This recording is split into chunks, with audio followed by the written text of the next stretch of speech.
Assalamualaikum warahmatullahi wabarakatuh. Sampurasun Baraya Priangan TV. Kembali lagi bersama saya Rifda Zudia di program Ulas Berita Harian Umum Kabar Priangan edisi Rabu 23 April 2025. Baraya gimana nih kabarnya? Semoga dimanapun Baraya berada sedang dalam keadaan sehat walafiat, mengingat cuaca di hari ini gitu ya, memasuki musim pancaroba, yang mana peralihan dari hujan ke kemarau. Pastinya ya, dengan musim pancaroba ini tentunya ini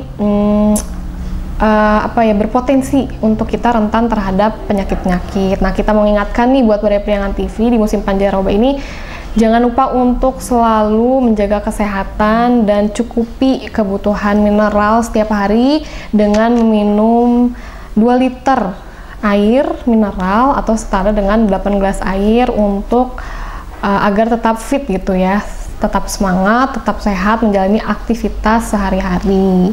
Ya Baraya, saya akan mengulas sejumlah berita yang datang dari wilayah Priangan Timur, berawal dari Kota Tasikmalaya, Kabupaten hingga wilayah Pangandaran. Saya akan mengulas berita yang memang paling menarik atau bisa menjadi informasi baru untuk Baraya Priangan TV. Yang mana di sini kita mengingat lagi bahwa tempo hari tanggal 22 April tepatnya itu memang diperingati sebagai Hari Bumi Sedunia. Sejumlah wilayah ini tentunya melaksanakan program-program yang bisa mengingatkan kita akan kepedulian terhadap lingkungan hidup gitu ya, lingkungan sekitar gitu. Nah, di sini Bapak Diki Chandra nih, Wakil Wali Kota Tasikmalaya, tanam pohon beringin di Taman Balai Kota. Kita bisa lihat di sini ya potretnya Baraya nih. Di sini ada ini memang sedang berada di kompleks Balai Kota yang memang di sini ada Bapak Diki yang sedang memakai baju hijau gitu ya, sedang menanam pohon beringin. Di sini dikatakan bahwa dalam rangka memperingati Hari Bumi Internasional 2025, Bapak Diki Chandra ini melakukan penanaman pohon beringin di area Taman Balai Kota. Aksi ini dilakukan usai apel gabungan yang melibatkan berbagai unsur pegawai pemerintah Kota Tasikmalaya dan masyarakat umum. Selain penanaman pohon, peringatan Hari Bumi juga diisi dengan aksi bersih-bersih lingkungan yang dilakukan secara serentak oleh seluruh perangkat daerah mulai dari tingkat dinas hingga kelurahan. Ya, memang karena kepedulian kita terhadap lingkungan itu tidak hanya mengandalkan salah satu pihak, tapi juga berbagai pihak termasuk kita masyarakat umum gitu ya, harus mempunyai kesadaran sendiri tentang kepedulian terhadap lingkungan di sekitar kita, karena lingkungan ini merupakan yang tentunya akan menjaga kita nih, menjaga ekosistem kita itu. Maka dari itu kita harus perlu merawatnya nih agar saling bersinergi gitu ya antara lingkungan hidup dan juga manusia gitu ya. Di sini aksi ini merupakan tindak lanjut dari surat edaran yang dikeluarkan oleh Wali Kota Bapak Fiman Alfariz Ramadan. Dalam suratan tersebut, seluruh instansi pemerintahan diimbau untuk menggelar kegiatan yang berkaitan dengan pelestarian lingkungan. Ia menegaskan bahwa perlindungan lingkungan sudah menjadi kebutuhan mendesak, bukan lagi sekadar pilihan. Pohon beringin yang ditanam Diki merupakan sumbangan dari komunitas Cermin Tasikmalaya, sebuah kelompok masyarakat yang aktif dalam kegiatan sosial dan lingkungan. Ya, semoga kegiatan-kegiatan seperti ini sering dilakukan tidak hanya di satu momen, tapi juga sering dilakukan sehingga menghasilkan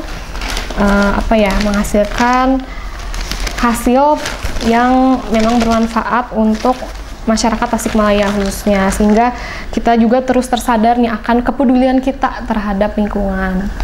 Dan selanjutnya nih Baraya, kita beralih ke wilayah Garut, yang mana buntut kasus pelecehan oleh oknum dokter. Bupati Garut mengatakan bahwa gencarkan sosialisasi ke masyarakat. Seperti kita ketahui ya, bahwa memang kasus pelecehan ini sedang ramai datang dari wilayah Garut, yang mana seorang oknum dokter spesialis kandungan MSF, kita sebut saja MSF ini, melakukan pelecehan terhadap pasiennya, yang mana pasiennya ini tentunya seorang wanita yang melaporkan kepada kepolisian. Di sini juga tindak lanjut dari kasus ini, yaitu pemerintah Bupati Garut melakukan sosialisasi ke masyarakat. Di sini pemerintah Kabupaten Garut akan membahas kasus-kasus pelecehan seksual dan sekaligus menyosialisasikan upaya pencegahan akibat pelecehan seksual tersebut di tingkat pendidikan dasar, menengah, dan selanjutnya termasuk di lingkungan sekitar. Ya, karena memang sosialisasi ini tidak hanya harus di wilayah sekolah, tapi juga kita yang memang sudah tidak mengenyam pendidikan itu perlu disadarkan terus akan perhatian kita terhadap kasus-kasus pelecehan seksual. Di sini Bupati Garut Abdusi Syakur Amin usai memimpin apel gabungan di Lapang Setda Pemkat Garut, Bupati merasa prihatin dengan kejadian beberapa kasus pelecehan seksual yang terjadi di Garut akhir-akhir ini yang viral di tengah masyarakat. Nah, Bapak Abdu Syakur ini menyoroti kasus pelecehan yang dilakukan dokter terhadap pasiennya yang sedang memeriksa kandungannya yang kini sudah ditangani pihak kepolisian. Syakur itu mengatakan bahwa tujuan dari menyosialisasikan ialah masyarakat harus tahu dari sejak dini terkait apa itu pelecehan, kategorinya, dan yang merujuk pada hal tersebut. Di sini dia memberikan contoh bahwa dimulai dari anak-anaknya harus dididik, jangan mau badannya dipegang-pegang oleh sembarang orang, bahkan juga orang terdekat, karena kasus pelecehan sering dilakukan oleh orang terdekat. Ya betul sekali ya, Badaya, ini memang kita harus tanamkan sejak dini bahwa sebagai seorang anak gitu ya, sebagai seorang tua dalam mengawasi anaknya, dalam mendidik anaknya itu perlu diberitahu, diedukasi bahwa memang kita sebagai manusia ini mempunyai batasan-batasan apa saja sih yang perlu batasan-batasan apa saja yang kita sebagai manusia, khususnya anak-anak ini tidak mudah dijamah, tidak mudah disentuh oleh yang memang orang sembarang gitu ya, orang yang tidak kenal apalagi. Nah, dengan adanya sosialisasi ini semoga menghasilkan hasil nyata gitu ya dari sosialisasi ini, sehingga tidak lagi terulang nih kasus-kasus pelecehan seksual yang rentan terkena terhadap kaum wanita. Oke, kita beralih ke wilayah Kabupaten Tasikmalaya nih, Badaya, yang mana relokasi warga Cikondang dibantu 60 juta per rumah. Ini masih berlanjut ya, Badaya, karena memang sebelumnya ini sempat terjadi bencana alam yang ternyata memang menimbulkan kerugian bagi masyarakat setempat yang memang terdampak oleh bencana alam ini. Di sini di wilayah Kabupaten Garut, Desa Cikondang Cineam yang menjadi korban pergerakan tanah mulai tampak nyata. Sebanyak 110 kepala keluarga dengan total 94 rumah yang terdampak bencana alam ini dijadwalkan akan direlokasi ke lokasi yang lebih aman di Dusun Sukahuruk, Desa Cikondang. Semoga dengan relokasi ini dapat dirasakan secara merata gitu ya oleh korban-korban yang memang terdampak. Di sini kabar gembiranya, nanti setiap rumah yang direlokasi diperkirakan akan mendapatkan alokasi dana hingga 60 juta. Namun proses relokasi ini tidak semudah membalikan telapak tangan. Pemerintah kecamatan dan desa saat ini tengah melakukan validasi ulang data warga, mengingat belum semua korban bersedia untuk meninggalkan rumah mereka dan memulai kehidupan baru di tempat relokasi. Tapi dengan adanya relokasi ini kita berharap bahwa korban-korban yang terdampak ini bisa segera beraktivitas seperti biasa, beraktivitas normalnya kembali ya. Kita doakan bersama untuk masyarakat Cikondang nih, warga Cikondang ya. Nah, Badaya, kita beralih ke berita selanjutnya, datang dari wilayah Ciamis. Datang dari wilayah Ciamis nih, yang mana orang tua murid ikut sosialisasi SE surat edaran Bupati Ciamis di SMPN 2 Sukadana.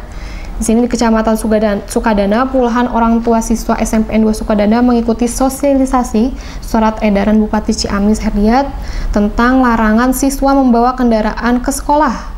Nah, di sini sosialisasi ini dihadiri oleh orang tua siswa kelas 7, 8 dan juga 9 dan juga kepala SMP 2 dan tenaga pendidik lainnya. Di sini dalam sambutannya Dede mengatakan terima kasih nih kepada para tamu undangan yang telah hadir mengikuti sosialisasi SE Bupati Ciamis di SMPN 2 Sukadana. Di sini Rahwan menyebutkan pihaknya akan mengikuti SE Bupati Ciamis. Dia juga mengatakan bahwa insya Allah akan dimusyawarahkan dalam rapat mingguan dengan kepala dusun. Semoga ada solusi terbaik. Mudah-mudahan ada orang tua yang memiliki mobil dan siap untuk mengantar jemput siswa dengan berbayar dibayar seminimal mungkin ya. Jadi tentang larangan SE Bupati Ciamis ini itu siswa dilarang membawa kendaraan ke sekolah, dan ini juga ketika kita melihat di lapangan gitu ya, kita beri contoh yang ada di Tasikmalaya gitu ya. Itu memang terdapat di sekolah kuning, yang mana ketika saya mencari tahu ini fungsinya memang untuk menjangkau anak-anak yang memang rumahnya ini jauh dari transportasi umum dan memang sulit dengan kendaraan yang bisa membawa mereka untuk ke sekolah. Makanya ini juga bisa menjadi inspirasi nih untuk wilayah Ciamis agar terdapat bis sekolah, mungkin bisa menjadi salah satu alternatif agar anak-anak tetap bisa sekolah dengan kendaraan yang baik gitu ya. Nah, mungkin Baraya sekian ulas berita dari saya. Mohon maaf atas segala salah dan kekurangan. Saya Rifda Zudia pamit undur diri. Wassalamualaikum warahmatullahi wabarakatuh.